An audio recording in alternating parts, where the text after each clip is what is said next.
جو بھی دشمن ہے میرے سلف کا جل رہا تھا جلا اعوذ باللہ من الشیطان الرجیم بسم اللہ الرحمن الرحیم اليوم اکملت لکم دینکم واتممت علیکم نعمتی ورضیت لکم الاسلام دینا رب اشرح لي صدري ويسر لي امري واحلل عقدة من لساني يفقهوا قولي رب زدني علما رب زدني علما رب زدني علما۔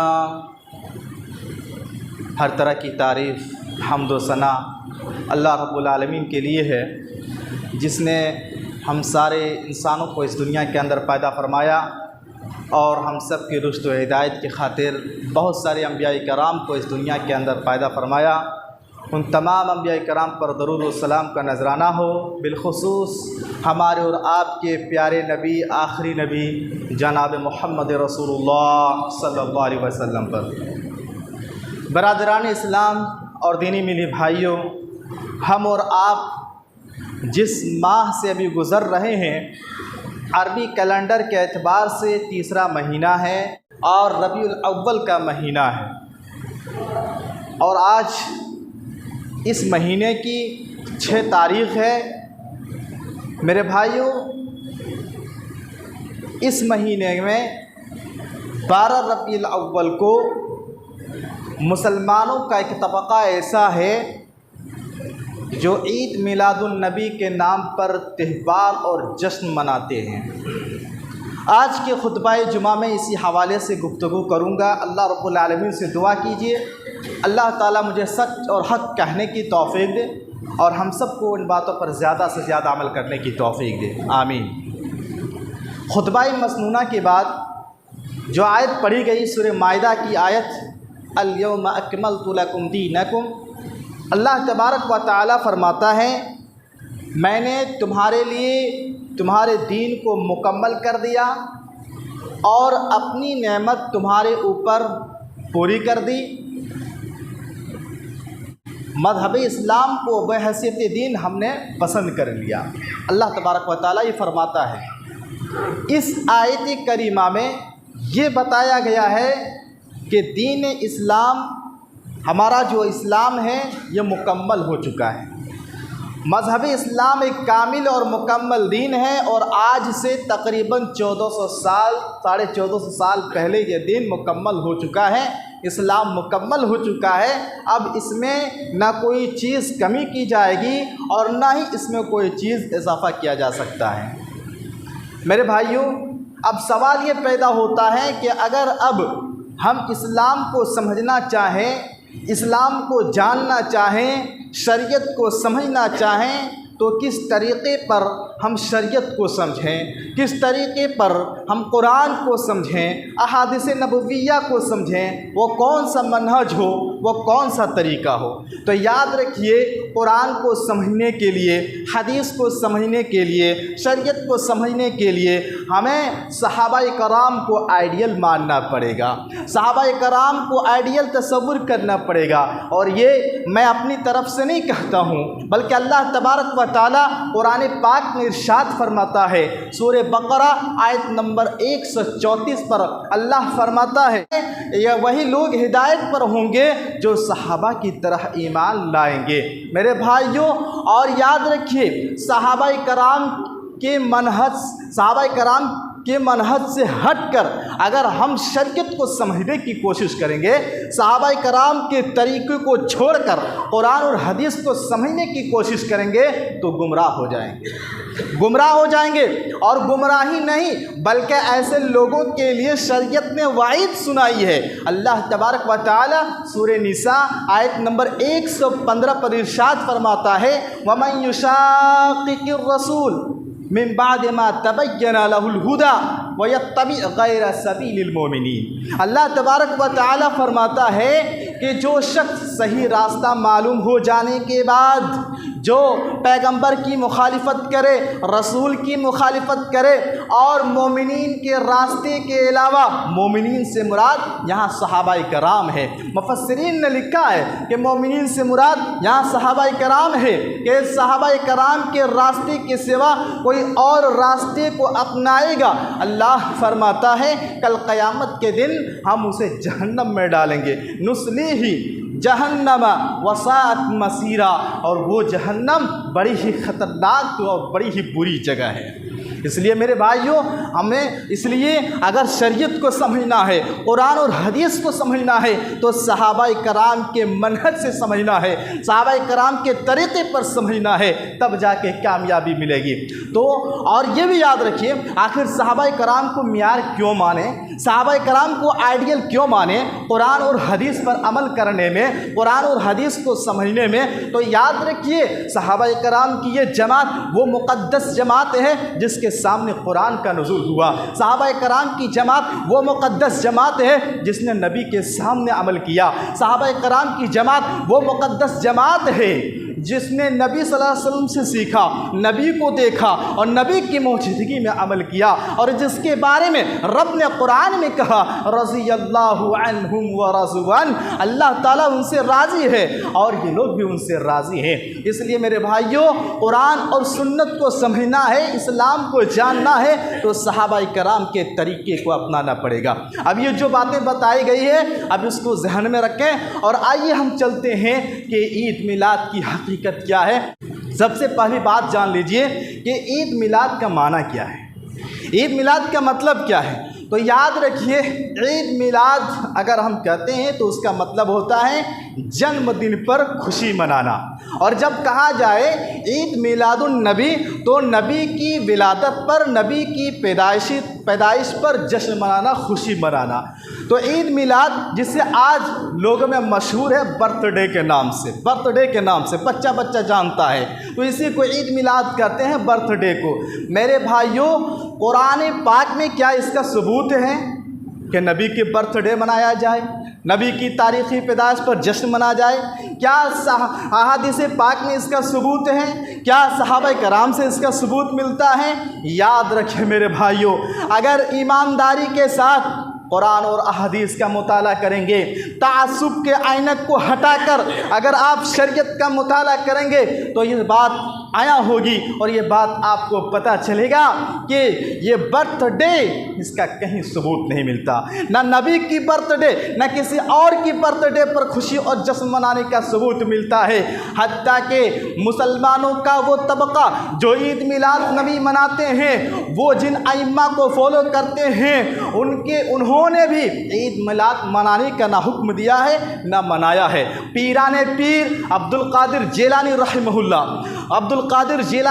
اللہ نے نہ عید میلاد منایا نہ منانے کا حکم دیا۔ خواجہ معین الدین چشتی نے نہ عید میلاد منایا نہ منانے کا حکم دیا۔ خواجہ قطب الدین نے نہ عید میلاد منایا نہ منانے کا حکم دیا۔ حتیٰ کہ 4 ائمہ جو مشہور ہیں، امام مالک رحمہ اللہ، امام ابو حنیفہ رحمہ اللہ، امام احمد بن حنبل رحمہ اللہ، امام شافعی رحمہ اللہ، ان ائمہ کرام نے بھی نہ عید میلاد منایا نہ منانے کا حکم دیا۔ اس سے آگے اور پڑھیے، تبع تابعین کا دور دیکھ لیجئے، تبع تابعین نے بھی نہ عید میلاد منایا نہ منانے کا حکم دیا۔ تابعین کا دور دیکھ لیجئے، تابعین حضرات نے بھی نہ عید میلاد منایا نہ منانے کا حکم دیا۔ اس سے آگے پڑھیے، صحابہ کرام کے دور کو دیکھ لیجئے، صحابہ کرام نے بھی نہ عید میلاد منایا نہ منانے کا حکم دیا۔ حتیٰ کہ پیارے نبی جناب محمد رسول اللہ صلی اللہ علیہ وسلم کی زندگی میں 63 بار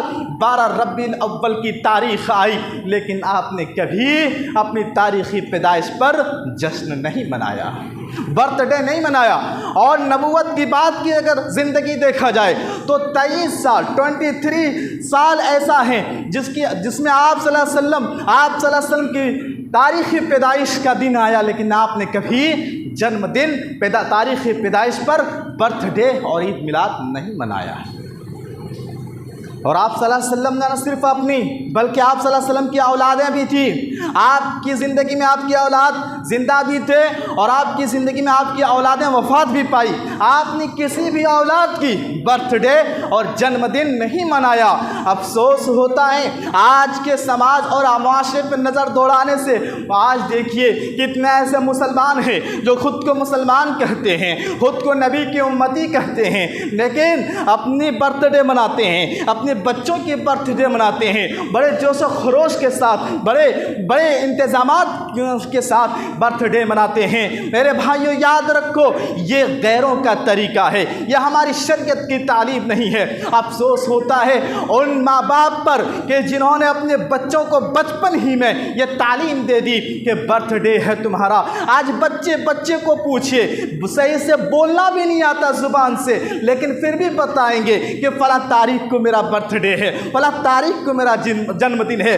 یہ اس تعلیم, یہ چیز اس کے ذہن میں کس نے دیا؟ ماں باپ نے دیا. جب بھی وہ اس کی تاریخی پیدائش آتی ہے بڑے انتظامات کیے جاتے ہیں, گھروں کو سجائے جاتے ہیں, کیک کاٹے جاتے ہیں اور اس کی جنم دن منائی جاتی ہے. میرے بھائیوں یاد رکھو اس کی کوئی حقیقت نہیں ہے, اور جو برتھ ڈے مناتے ہیں, جنم دن مناتے ہیں, یہ غیروں کا طریقہ ہے. اور ایسے لوگوں کو پیارے نبی صلی اللہ علیہ وسلم کی یہ حدیث یاد رکھنی چاہیے. پیارے نبی صلی اللہ علیہ وسلم فرماتے ہیں من تشبہ بقوم فہو منہم, کہ جس نے کسی قوم کی مشابہت اختیار کی وہ انہی میں سے ہو جائے گا, وہ انہی میں سے ہے. اب میرے بھائیوں اس حدیث کو سامنے رکھیے, اور آج ہم اپنی برتھ ڈے مناتے ہیں, اپنی اولاد کی برتھ ڈے مناتے ہیں, اور آپ تصور یہ کریں کیا ہم اس میں سے نہیں ہو جائیں گے؟ کیا ہم اس میں سے نہیں ہو جائیں گے؟ اس لیے میرے بھائیوں اس چیز سے بچیں. یہ غیروں کا طریقہ ہے, یہ ہمارے نبی کی تعلیم نہیں ہے, یہ شریعت کی تعلیم نہیں ہے کہ ہم برتھ ڈے منائیں اور تاریخی پیدائش منائیں. لوگ گفٹ دیتے ہیں, کیک کاٹتے ہیں, نہ جانے کیسی کیسی حرکتیں کرتے ہیں. بالخصوص میں نوجوان نسل سے کہنا چاہوں گا, نوجوانوں سے کہنا چاہوں گا کہ دیکھیے جب برتھ ڈے, جب جنم تاریخ آتی ہے آپ کی, کتنے بےہودہ حرکتیں کرتے ہیں اور نہ جانے کتنے کس قدر شریعت کو پامال کر دیتے ہیں. جنم دن کے نام پر فضول خرچی الگ بات ہے, اور جو گناہ کرتے ہیں وہ الگ بات ہے. آج یہ تصور ہے, اس لیے میرے بھائیوں اس کی کوئی حقیقت نہیں ہے, اس کی کوئی حقیقت نہیں ہے. اور جہاں تک رہی نبی صلی اللہ علیہ وسلم کی تاریخی پیدائش پر جشن منانا, تو اس کا بھی کہیں سے ثبوت نہیں ملتا. میرے بھائیوں اور یاد رکھیے جب کوئی ایسا عمل جس کا شریعت سے ثبوت نہیں ملتا ہے اور لوگ اسے دین سمجھ کر کرنے لگے, ایمان کا حصہ سمجھ کر کرنے لگے, نیکی سمجھ کر اس عمل کو کرنے لگے, تو یاد رکھیے وہ عمل اللہ کے یہاں قابل قبول نہیں ہے, وہ عمل اللہ کے یہاں ریجیکٹ ہے. اللہ کے نبی صلی اللہ علیہ وسلم کی حدیث ہے, صحیح مسلم کی حدیث ہے, حدیث نمبر 1718 ہے. پیارے نبی صلی اللہ علیہ وسلم فرماتے ہیں من عمل عملا لیس علیہ امرنا فہو رد, کہ جس نے دین میں کوئی ایسا عمل کیا جس پر نبی کا حکم نہ ہو, جس پر نبی کا مہر نہ ہو, پیارے نبی فرماتے ہیں فہو رد, وہ عمل مردود ہے, وہ عمل قابل قبول نہیں ہے. صحیح بخاری کی حدیث ہے, حدیث نمبر 2697 ہے. پیارے نبی فرماتے ہیں من احدث فی امرنا ھذا ما لیس منہ فہو رد. پیارے نبی فرماتے ہیں جس نے دین میں کوئی ایسا کام ایجاد کیا, ایسا عمل ایجاد کیا اور لوگ اسے دین کا حصہ سمجھ کر کرنے لگے, نیکی سمجھ کر کرنے لگے, وہ عمل مردود ہے, وہ عمل قابل قبول نہیں ہے, اور اسی کو شریعت کی اصطلاح میں بدعت کہتے ہیں. میرے بھائیوں تو یہ بات ہمیشہ یاد رکھیے, کوئی بھی ایسا عمل جس کا شریعت سے ثبوت نہیں, دین سمجھ کر کیا جانے لگے, وہ عمل اللہ کے یہاں قابل قبول نہیں ہوتا ہے. اب سوال یہ پیدا ہوتا ہے کہ جب قرآن میں نہیں, حدیث میں نہیں, صحابہ سے نہیں, تابعین سے نہیں, تبع تابعین سے نہیں, محدثین سے نہیں, فقہاء کرام سے نہیں, ائمہ کرام سے نہیں, اس کا کہیں سے ثبوت نہیں ملتا, پھر اس کا اسٹارٹنگ کب سے ہوا, اس کو کس نے ایجاد کیا, یہ آیا کب سے؟ تو اگر آپ تاریخ پڑھیں پڑھیں گے، آپ کتابوں کا مطالعہ کریں گے تو معلوم ہوگا۔ اہل علم لکھتے ہیں کہ 12 ربیع الاول کے دن جو عید میلاد اور جشن مناتے ہیں، اس کی اسٹارٹنگ نبی صلی اللہ علیہ وسلم کی وفات سے 600 سال بعد اس کا ایجاد ہوتا ہے۔ کتنے سال؟ نبی صلی اللہ علیہ وسلم کی وفات پا جانے کے 600 سال بعد یہ چیز ایجاد میں آتی ہے۔ اور اس کو ایجاد کرنے والا کون؟ مظفر الدین ایک بادشاہ، مظفر الدین ایک بادشاہ۔ اور یہ بادشاہ کیسا تھا؟ آپ اس کے بارے میں پڑھیں گے تو معلوم ہوگا۔ یہ بادشاہ بد اخلاق تھا، بد کردار تھا، گانے بجانے کا شوقین تھا، اپنے رقص سرور کی محفلیں منعقد کرتا تھا، جس نے یہ چیز ایجاد کی، عید میلاد النبی۔ تو میرے بھائیوں، نبی صلی اللہ علیہ وسلم کی وفات سے تقریباً 600 سال بعد یہ چیز ایجاد میں آتی ہے۔ اور اسی طرح ہر مسلمان کو یہ جاننا چاہیے کہ ہمارے نبی صلی اللہ علیہ وسلم کی تاریخی ولادت کیا ہے اور تاریخی وفات کیا ہے۔ آپ صلی اللہ علیہ وسلم کس تاریخ کو پیدا ہوئے اور آپ صلی اللہ علیہ وسلم کی وفات کس تاریخ کو ہوئی؟ تو یاد رکھیے، نبی صلی اللہ علیہ وسلم کی تاریخی پیدائش میں لوگوں کا بڑا اختلاف ہے، علماء کا بڑا اختلاف ہے۔ کوئی کہتا ہے 9 ربیع الاول کو نبی صلی اللہ علیہ وسلم پیدا ہوئے، کوئی کہتا ہے 16 ربیع الاول کو، کوئی کہتا ہے 12 ربیع الاول کو۔ بڑا اس میں اختلاف ہے، بڑا اس کا اختلاف ہے، لیکن علماء نے جس تاریخ کو سب سے زیادہ راجح قرار دیا ہے وہ ہے 9 ربیع الاول۔ 9 ربیع الاول کو اللہ کے نبی صلی اللہ علیہ وسلم پیدا ہوئے، پیر کا دن تھا، صبح کا وقت تھا، مکہ میں آپ صلی اللہ علیہ وسلم کی پیدائش ہوتی ہے۔ اور آپ صلی اللہ علیہ وسلم کی جہاں تک بات رہی تاریخی وفات کی، تو یاد رکھیے پورے امت کے علماء کا اس پر اتفاق ہے، اس میں کسی کا اختلاف نہیں ہے کہ نبی صلی اللہ علیہ وسلم کی وفات 12 ربیع الاول کو ہوئی ہے، اس میں کسی کا اختلاف نہیں ہے۔ اب ہمارا سوال ان بھائیوں سے ہے جو نبی کی محبت کے نام پر 12 ربیع الاول کو جشن مناتے ہیں، ہمارا سوال یہ ہے کہ نبی کی ولادت پر جشن مناتے ہیں یا نبی کی وفات پر جشن مناتے ہیں؟ اگر کہتے ہیں کہ نبی کی ولادت پر جشن مناتے ہیں، ہمارا سوال یہ ہے کہ نبی کی تاریخی ولادت میں تو بڑا اختلاف ہے، بڑا اختلاف ہے۔ اور چلو تھوڑی دیر کے لیے ہم مان لیتے ہیں کہ نبی صلی اللہ علیہ وسلم کی ولادت 12 ربیع الاول کو ہوئی، ہم مان بھی لیتے ہیں اگر اس بات کو، تو اس پر سارے امت کے جتنے علماء ہیں اتفاق ہے کہ نبی کی وفات 12 ربیع الاول کو ہوئی۔ تو آپ نبی کی وفات پر جشن مناتے ہیں یا نبی کی ولادت پر جشن مناتے ہیں؟ اور یہی وجہ ہے آج سے چند سال پہلے جو بزرگ لوگ ہیں، عمر دراز ہیں، وہ لوگ جانتے ہوں گے کہ اس کو 12 وفات کے نام سے لوگ جانتے تھے۔ کس سے؟ 12 وفات کے نام سے جانتے تھے۔ لیکن جب دیکھا کہ ہم نام دے رہے ہیں 12 وفات اور منا رہے ہیں جشن، پھر اس کا نام بدل دیا اور عید میلاد النبی کر دیا۔ تو میرے بھائیوں، یہ نبی صلی اللہ علیہ وسلم کی تاریخی پیدائش ہے، 9 ربیع الاول کو لوگ زیادہ راجح قرار دیتے ہیں، اور نبی کی تاریخی وفات 12 ربیع الاول ہے، اس میں کسی کا اختلاف نہیں ہے۔ اچھا، ایک بات اور، ہمارے ان بھائی سے جب کہا جاتا ہے کہ عید میلاد کیوں مناتے ہیں تو کچھ دلیلیں پیش کرتے ہیں۔ ایک دو دلیل میں آپ کے سامنے رکھتا ہوں، اس کی بھی حقیقت جانتے چلیں۔ سب سے پہلی دلیل ان کی یہ ہوتی ہے، جب ان سے کہا جائے کہ عید میلاد کیوں مناتے ہیں جب اس کا ثبوت نہیں ہے، تو اس کی سب سے پہلی دلیل اور بڑی دلیل یہ ہوتی ہے کہ منع کہاں ہے۔ قرآن میں بھی منع نہیں، حدیث میں بھی منع نہیں، صحابہ نے بھی منع نہیں کیا۔ منع کہاں ہے میرے بھائیوں؟ میں بتاتا ہوں آپ کو منع کہاں ہے۔ ابھی جو حدیث پڑھی گئی، صحیح مسلم کی حدیث نمبر 1718، اس میں پیارے نبی صلی اللہ علیہ وسلم نے صاف فرما دیا، من عمل عملا لیس علیہ امرنا فہو رد، کہ جس نے دین میں کوئی ایسا عمل کیا جس کا ثبوت نبی سے نہیں، وہ عمل مردود ہے، وہ عمل قابل قبول نہیں ہے، اور دین کا حصہ سمجھ کر کرے، نیکی سمجھ کر کرے تو وہ بدعت ہے، وہ عمل ریجیکٹ ہے، اللہ کے یہاں وہ عمل قبول نہیں ہے، یہاں منع ہے، یہاں منع ہے۔ اب کہیں گے منع کہاں ہے؟ یہ نبی صلی اللہ علیہ وسلم نے منع کہاں کیا؟ آپ نے تو ایک اصول بتا دیا، آپ نے ایک اصول بتا دیا، جو بھی اس اصول پر جو بھی عمل آئے گا وہ ریجیکٹ ہو جائے گا۔ میرے بھائیوں، اب اس کو ایک مثال سے سمجھیے۔ ایک آدمی آتا ہے اور کہتا ہے کہ 10 بجے دن ہم اذان دیں اور جماعت کے ساتھ نماز پڑھیں، اور اس سے کہا جائے کہ آپ یہ کیوں کرتے ہو؟ 10 بجے دن کہیں اذان دے کے نماز پڑھی جاتی ہے؟ حالانکہ اذان دینا بری بات نہیں، نماز پڑھنا بری بات نہیں، میرے بھائیوں، لیکن اس وقت اس لیے نہیں پڑھ سکتے کیونکہ اس وقت شریعت نے پڑھنے کا حکم نہیں دیا ہے۔ کسی بھی نیکی کے لیے، کسی بھی عبادت کے لیے دلیل چاہیے، دلیل ہے تو نیکی کی جائے گی، اگر دلیل نہیں ہے، وہ عبادت ہماری نظروں میں کتنی خوبصورت ہو، وہ عمل ہماری نظروں میں کتنی اچھی ہو، وہ عمل ہم نہیں کر سکتے ہیں اگر اس عبادت کی دلیل نہیں مل جاتی ہے۔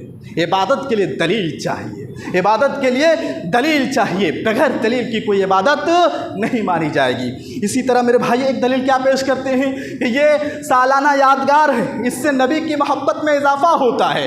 میرے بھائیوں، اس کا جواب یہ ہے کہ جو نبی، اگر ایک مسلمان دن میں 10 بار نبی کو یاد کرے، 10 بار نبی پر درود بھیجے، ہر نماز میں درود بھیجے، اس کے لیے سال میں ایک مرتبہ محفل منعقد کرنا یہ کون سی عقل مندی کی بات ہے؟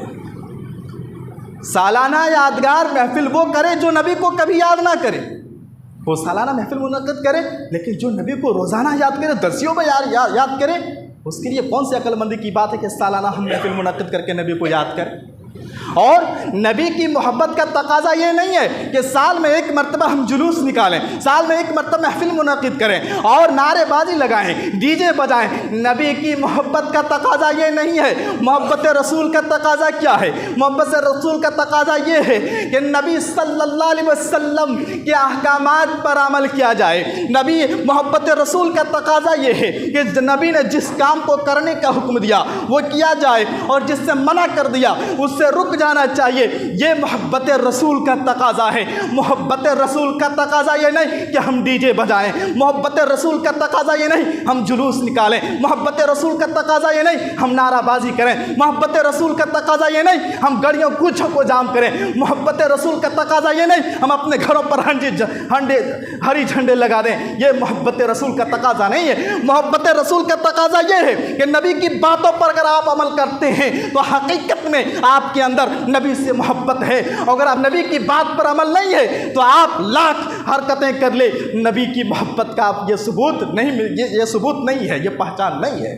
نبی کا تو حکم ہے حلال کھاؤ، اور دیکھو کتنے لوگ حلال کھاتے ہیں۔ نبی کا حکم ہے قبر پرستی سے رک جاؤ، نبی کا حکم ہے شرک سے رک جاؤ، نبی کا حکم ہے تعویذ گنڈے سے بچ جاؤ، نبی کا حکم ہے نمازوں کا پابند بنو۔ ان احکامات پر آج ہمارا نہیں ہے۔ سال میں ایک مرتبہ ہم جلوس نکالیں، محفل منعقد کریں اور کریں، یہ محبت رسول کا تقاضا ہے؟ ہرگز نہیں، ہرگز نہیں۔ میرے بھائیو، سمجھنے کی کوشش کیجئے، حقیقت کو جاننے کی کوشش کیجئے، تعصب کی عینت کو ہٹا دیجئے اور کتابوں کا مطالعہ کیجئے، آپ کو حقیقت عیاں ہو جائے گی، حقیقت سامنے آ جائے گی۔ اسی طرح میرے بھائیوں، آخر میں اتنا کہوں گا کہ دیکھیے، جو ہمارے بھائی عید میلاد نبی مناتے ہیں، ان سے ہمارا سوال صرف ایک سوال، کوئی اختلاف نہیں، کوئی بحث نہیں، کوئی لڑائی نہیں، کوئی جھگڑے نہیں، بس ایک سمپل سی سادگی سی سوال، عید میلاد النبی منانا گناہ ہے یا نیکی؟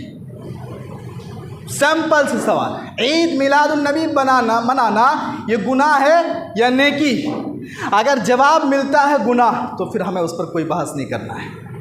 اگر جواب آتا ہے کہ عید میلاد النبی منانا نیکی ہے، ہمارا سوال یہ ہے کیا اس نیکی کا پتہ نبی صلی اللہ علیہ وسلم کو تھا یا نہیں تھا؟